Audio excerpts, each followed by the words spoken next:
Halo teman-teman, selamat datang kembali di channel Timson Simamora. Dan pada kali ini kita akan membahas lebih lanjut tentang tenaga kerja asing. Di video sebelumnya kita sudah membahas perihal tenaga kerja asing, prosesnya bagaimana dan apa-apa saja yang boleh dikerjakan. Dan jabatan apa saja yang boleh ditempati oleh tenaga kerja asing. Tentu kemarin sudah dibahas adalah termasuk salah satu di dewan direksi boleh ya, di ketua yayasan dan yang lain-lain yang sudah dibahas di video sebelumnya. Nah, pada video kali ini teman-teman kita akan membahas jabatan apa saja yang tidak boleh sama sekali dilarang ditempati oleh tenaga kerja asing. Nah, ini seru ini teman-teman dan perlu kita tahu juga ini. Nah, sebelum kita lanjut, teman-teman mohon dukungannya untuk tetap like channel Timson Simamora supaya tetap berkembang dan komen sesuai dengan isi video ini. Jika ada pertanyaan boleh, dan tetap di subscribe bagi teman-teman yang baru berkunjung, dan jangan lupa untuk membunyikan lonceng notifikasi supaya mendapatkan video-video lanjutan dari channel Timson Simamora. Karena banyak informasi-informasi yang bermanfaat yang baru dari channel Timson Simamora. Baik, teman-teman kita lanjut. Saya akan lanjutkan jabatan-jabatan apa saja yang tidak boleh dan dilarang oleh undang-undang yang ditempati oleh tenaga kerja asing. Sama sekali tidak boleh. Ini hanya boleh ditempati oleh warga negara Indonesia yang memang bekerja di sini dan tidak boleh ditempati oleh warga negara asing. Yang pertama adalah jadi secara keseluruhan teman-teman ada kurang lebih sekitar 18 jabatan yang tidak boleh ditempati oleh posisi dan jabatan yang tidak boleh ditempati oleh tenaga kerja asing. Nah, ini perlu teman-teman tahu juga bahwa di perusahaan di mana teman-teman bekerja pun atau mungkin perusahaan yang ada di lingkungan teman-teman. Yang pertama adalah posisi direktur personalia. Posisi direktur kepersonaliaan adalah tidak boleh ditempati oleh tenaga kerja asing. Itu harus ditempati dan dikerjakan oleh tenaga kerja asli orang Indonesia. Kalau di negara kita pribumi lah katakan. Jadi tidak boleh tenaga kerja asing. Karena posisi ini adalah posisi-posisi yang sangat krusial, katakanlah posisi yang sangat krusial dan juga yang berhubungan dengan hubungan-hubungan industrial, berhubungan dengan hukum ketenagakerjaan yang ada di Indonesia.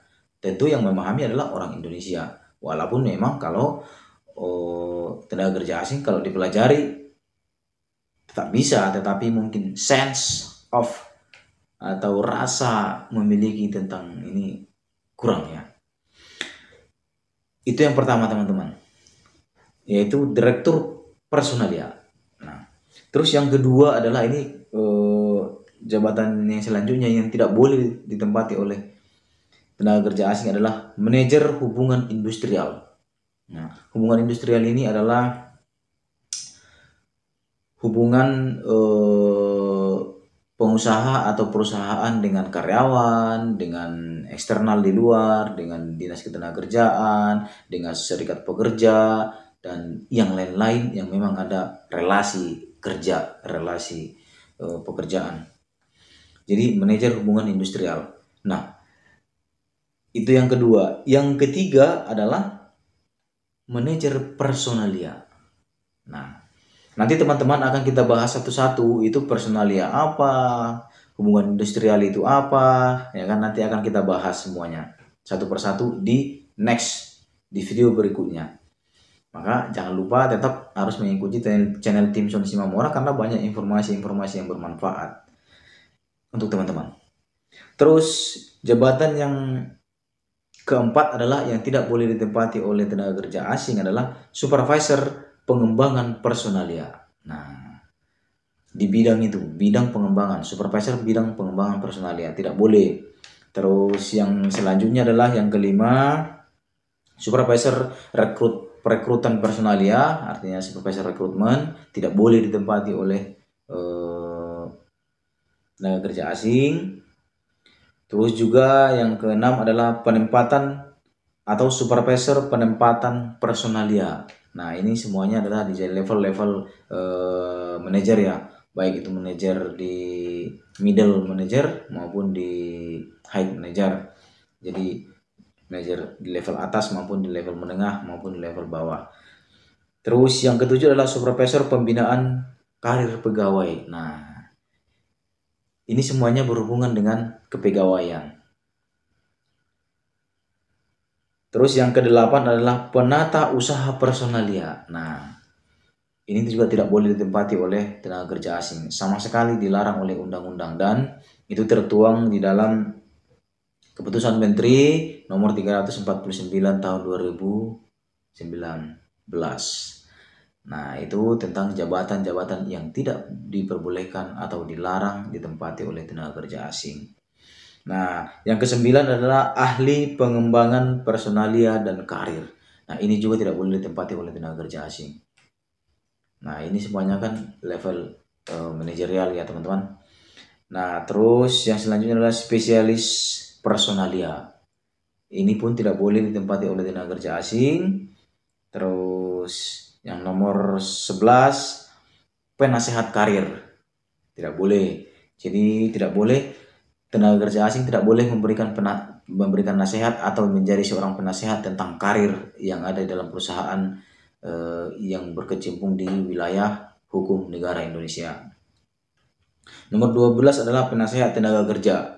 Tidak boleh diduduki oleh tenaga kerja asing. Ini pure murni dikerjakan oleh orang Indonesia. Itu tadi ya, penasehat tenaga kerja. Terus juga adalah pembimbing dan konseling jabatan. Nah, pembimbing dan konseling jabatan tidak boleh ditempati oleh tenaga kerja asing. Itu jabatan yang nomor 13. Jadi sama sekali tidak boleh juga pembimbing dan konseling jabatan. Jadi ini pun sangat sensitif ya, teman-teman. Terus yang lain adalah yang ke-14, perantara tenaga kerja. Tidak boleh. Mungkin jabatannya di dalam perusahaan lain namanya ya, tapi ini sudah digolongkan semua perantara tenaga kerja. Ini maksudnya di sini bisa negosiator juga tidak boleh ya. Negosiator yang membidangi ketenaga kerjaan mungkin, atau perwakilan perusahaan di bidang ketenaga kerjaan untuk bernegosiasi tidak boleh dijabati oleh tenaga kerja asing. Perantara ya, ada jelas di situ disebutkan. Nah, terus yang ke-15 adalah posisi yang lain adalah pengadministrasian pelatihan pegawai. Nah, pengadministrasian pelatihan pegawai ini pun tidak boleh ditempati oleh tenaga kerja asing. Terus yang ke-16 adalah pewawancara pegawai. Pewawancara atau orang yang ngetes atau orang yang mewawancara, rekrutmen, tidak boleh tenaga kerja asing. Nah, sama sekali tidak boleh. Jadi semuanya adalah bidang kepersonalian. Nah, terus yang 17 adalah analisis jabatan. Analisis jabatan pun tidak boleh ditempati oleh tenaga kerja asing. Kenapa? Karena ini tetap berhubungan dengan undang-undang yang ada, undang-undang ketenagakerjaan yang ada di Indonesia. Karena kalau analisis jabatan pun adalah ada undang-undangnya, ada hukumnya menganalisis sebuah jabatan. Itu teman-teman yang 17. Terus yang ke-18 adalah penyelenggara keselamatan kerja pegawai. Nah, yang 18 yang terakhir adalah penyelenggara keselamatan kerja pegawai. Nah, ini pun tidak boleh. Penyelenggara keselamatan kerja pegawai tidak boleh orang asing. Ini sering berhubungan dengan keselamatan kerja, itu safety juga tidak boleh orang asing safety yang menjabati.